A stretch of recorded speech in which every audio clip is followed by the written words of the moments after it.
He took the idea of 1,000 years empire from John's revelation. However, Hitler was not alone in his dream of establishing a Germanic empire with re-emerging god-humans from Atlantis.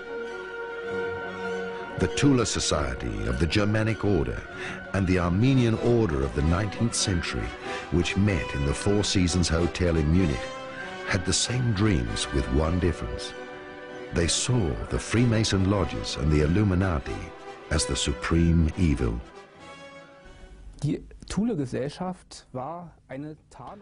Not many people know that the Tula Society was a cover organization of the Germanic Order.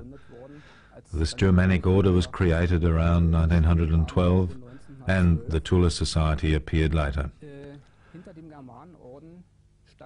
Theodor Fritsch was the driving force behind the Germanic Order, and he, of course, was the mastermind of German anti-Semitism.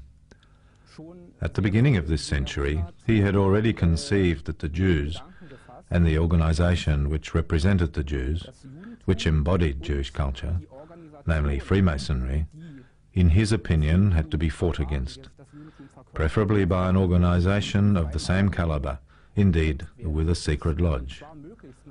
That is why the many anti-Semitic associations of the time, as well as the readers of his magazine Hammer, became united in the Reichshammer Union in 1912.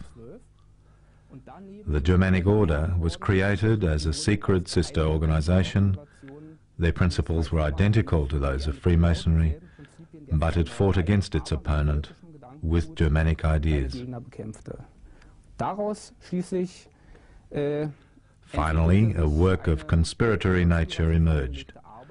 The Germanic Order would only take on trustworthy people of Germanic nature. To that effect, very detailed prescriptions were applied in order to achieve the desired result. People had to be preferably blonde and blue-eyed. They had to have a secure income. They had to have status and, of course, have internalized the appropriate ideas. The Germanic Order did not develop very well in the First World War because many of its members were involved in the war and membership dwindled. The first disagreements occurred, and in 1916 the Germanic Order was split. One branch of the Germanic Order renamed itself and became the Germanic Order Pilgrim to the Holy Grail, out of which the Tula Society emerged later. Rudolf von Sebottendorf contacted the Grand Master of the Order, Hermann Pohl, and both decided that Sebottendorf would build up the Bavarian provincial branch of the Germanic Order. Indeed, he did so. He recruited members, and in August 1918, the great inauguration took place. The Germanic Order was initiated in the headquarters, that is, in the Four Seasons Hotel in Munich, with an inaugural lodge. Shortly after this came the well-known events of the end of the War Revolution. From then on, we can speak of the Tula Society. The Germanic Order then renamed itself with the cover title Tula Society in order not to divulge the conspiratory secret alliance and to hide amongst other popular organizations, thus having a greater range of action. Adolf Schicklgruber, Hitler, the Enlightened, wants to release the world from Satan. As it happened, shortly after the First World War, young officers of the German army were introduced to an esoteric lodge called Tula. This lodge uncovered the secret world conspiracy of the Illuminati. These officers were extremely excited when they discovered that the war they had just lost had already been predicted as a conspiracy during the 19th century in the secret scripts of the wise men of Zion.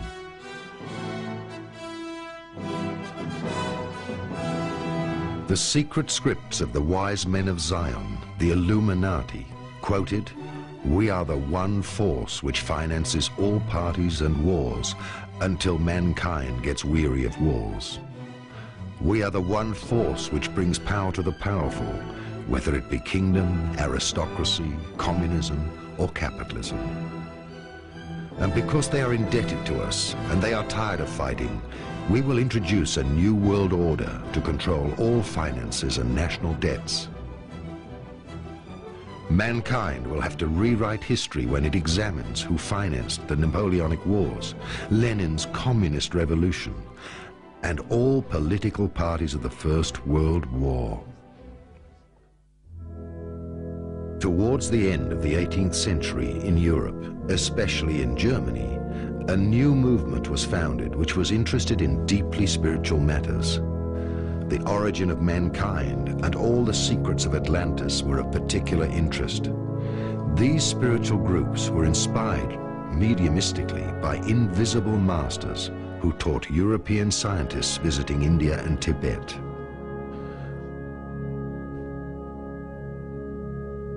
The foundations for these secret esoteric teachings were the secret writings of Petrova Blavatsky. At the beginning of the 19th century, various esoteric groups, such as the anthroposophists of Rudolf Steiner, were directly issued from these teachings.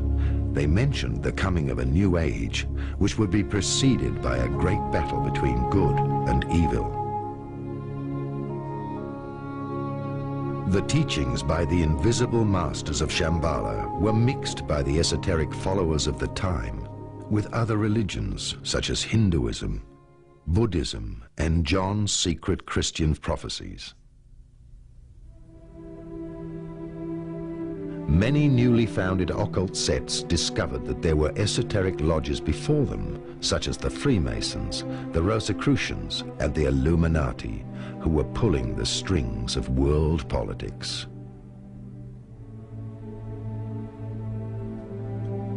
The new occultists of the turn of the century were waiting for the new golden age to arrive, and like various sects today, believed themselves to be the chosen ones.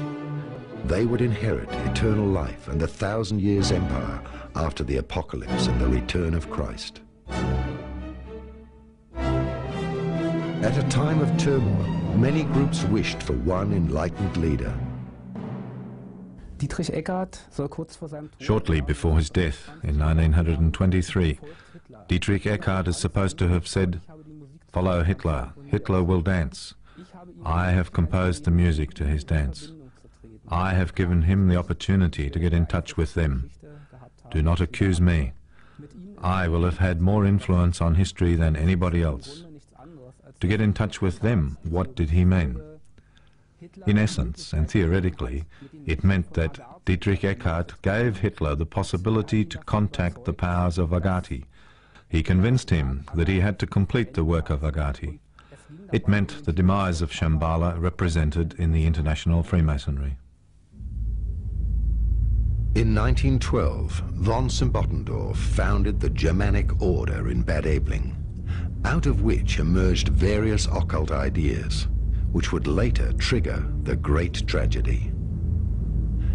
They saw in the old Freemason and capitalistic lodges the personification of the evil enemy. In 1918, after the German defeat of the First World War, this Germanic order in Munich merged with many other groups into the Thule Society. They also invited recently discharged officers to attend their meetings. At the meetings, they discovered that the financial lodges of the Zionists had merely used them on the battlefields. One can only guess that they saw the personified Satan in both the Freemason and the capitalistic lodges who had financed the war. Thus, the Second World War was already pre-programmed. For many years, people had worked on the illusion of ridding the world of a Satan and on the triumph over evil in a last battle, making way for the 1,000-year empire and the return of Christ. The Thule Society naturally had a large number of prominent members in its ranks, also people who later became famous in National Socialism. Of course, Rudolf Hess is particularly well known to have been essentially working in the Fighter Alliance in the Thule Society. Hans Frank, later Minister for Justice in Bavaria and Minister without a portfolio in the Third Reich, was also one of them. Alfred Rosenberg, the so-called chief ideologist of the Nazi NSDAP, who later wrote The Myth of the 20th Century, was also a member of the Thule Society. We must not forget one man who did not live to see the Third Reich, but who had a striking and important influence on Hitler, the writer and poet Dietrich Eckart. Dietrich Eckart essentially became famous for his revised version of Peer Gynt, which was then performed. He was also known as a poet, author of some significant fighter songs of the Nazi NSDAP. This man strongly influenced Hitler. He clarified and gave direction to the confused ideas which Hitler already had in Vienna. Hitler and Eckart came together and often discussed different political questions. Eckart managed to direct Hitler's antagonistic opinions of Marxism and capitalism into a unified anti-Semitic view. Most importantly, Eckart provided Hitler with important connections within the society. He helped him to become courteous, well-mannered, and introduced him to the refined people who were able to help him financially. Ihn bei den feineren Leuten eingeführt hat, ebenfalls Finanzen beigesteuert hat. Und Eckart war ein Mann, der Eckart was obviously not a member of the Thule Society, but was in close contact with the leading figures of the society. One must imagine all this like a spectrum, in which individual association memberships were not so important, but where the people from the different organizations and parties repeatedly met, where there was overlapping in the membership, but where in a particular period, that is specifically in Munich at the beginning of 1919, crystallization centers increasingly emerged. One of them was definitely the Thule Society, and all the important people who met at the time essentially fought against Marxism, met at the Thule Society or in its sphere of influence. Out of the Thule Society emerged the idea, as Sebottendorf, the founder of the society, declared, that support for the national cause should also come from the working class, and not only from the middle classes and bourgeois circles. These ideas had also spread to others, as for example the engineer Paul Tafel, also a member of the Germanic Order. Sebottendorf appointed one of his associates, the sports journalist Karl Hara, to create a political working circle within the Thule Society. Hara did so, and happened to meet Alfred Drexler, with whom he worked closely. In January 1919, Hara and Drexler founded the German Workers' Party, which had its origin in Drexler's Free Workers' Community for Peace. One can say that the original building of the Nazi NSDAP was laid by the Thule Society. Hara was a Thule brother. Drexler was also moving in these circles. And the initial people of the DAP all came from the Thule Society circles. Weil Hara war ein Thule-Bruder, Drexler verkehrte auch in dem Umfeld, und die ersten Leute, die in der DAP Einfluss hatten, waren aus dem Umfeld der Thule-Gesellschaft. The Thule organization secretly made great plans to release mankind from the financial conspiracy. To them, the Illuminati, Freemasons, and Zionistic financial connections represented a world dictatorship which had to be fought and defeated. However, it would still take a while until they found a political candidate who would represent them in power. Because of the deep Christian and occult nature of the Thule organization, which meant something like the Society for Research on Atlantis, its members searched in all ancient prophecies for when the Dark Age would come to an end. In his last days, Jesus revealed something about the days to come. These old secret prophecies revealed by Jesus to his apostles said that the beginning of salvation would spread from a country behind large mountains, where a great leader by the name of Elijah would be born. Jesus turned around while talking and pointed to the Roman legionnaire Longistus, who was a German mercenary. As a result, the German lodges believed that this secret gospel of John revealed that the land was Germany, the large mountains being the fortress of the Alps, and that the mentioned leader was already incarnated